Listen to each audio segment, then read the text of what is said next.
Во текот на вчерашниот ден имавме дури 42 пожари на отворено и шумски пожари. Благодарение на храбрите македонски пожарникари, припадниците на армијата и полицијата, вработените во ДЗС и национални шуми, како и вработените во ЦУК, од нив 31 целосно се изгаснати, додека 5 се ставени под контрола. Во овој момент имаме 7 активни пожари на отворен простор. Најголемиот пожар, пожарот Монструм, постепено го ставаме под контрола.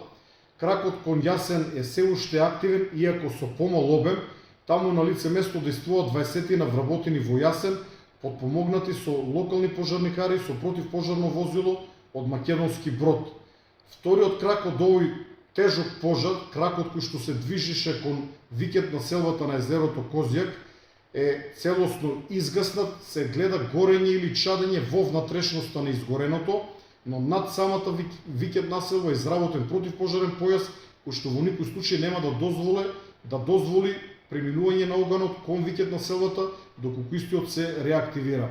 Третиот крак од овој голем пожар се движи во насока на село Белице, поточно кон рибникот Белице, каде што се наоѓаат 20 на припадници на македонската армија со поддршка на локални пожарникари од македонски брод. Во овој момент нема опасност овој крак од пожар да се прошири кон селото и рибникот, бидејќи врз него имаме делумна контрола. Вториот пожар се одвива на територијата на општина Охрид, конкретно планината Галичица, но истиот се префрли од Ресенска страна, односно гори од врвот Магаро кон Стење.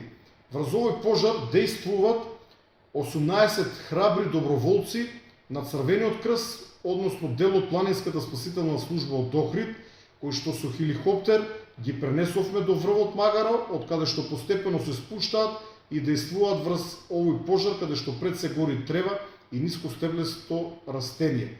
Верувам дека пожарот ќе биде сопрен и воопшто нема да ги загрози населбите, почнувајќи од Стењено и другите села во подножието на планината Галичица од двете страни, и од Охридска страна и од Преспанска страна.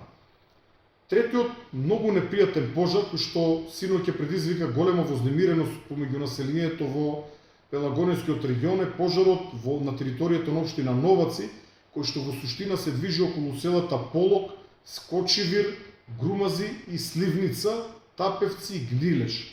Врз овој пожар денес одлучивме да действуваме со воздухоплови, конкретно испратени се 2 хеликоптери, еден голем полициски со големо ведро од 2,5 тона и еден словенички со исто така големо ведро од 2,5 тона.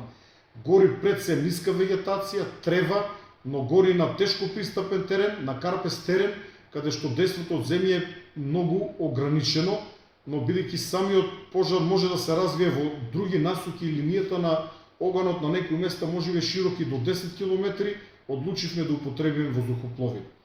Четвртиот пожар е пожарот кој што изби на територијата на општина Кичево, кај селото Патеец, кој што се претвори во тежок шумски пожар. Врз него денес ќе действуваме, односно веќе действуваме со 6 ер-трактори, и тоа 2 наши на дирекцијата за заштита и спасување, 2 германски ер-трактори, како и 2 кипарски ер-трактори. Од земја действуваат припадници на локалните противпожарни сили. За жал на некои места гори и борова шума, а на некои места огнот минува низ букова шума. Петиот пожар е на територијата на македонски брод, кај селото Слатина, действуваат припадници на национални шуми, гори мешана шума, трева и ниска вегетација, и сметам дека денес ќе воспоставиме целосна контрола. Шестиот пожар се наоѓа на територијата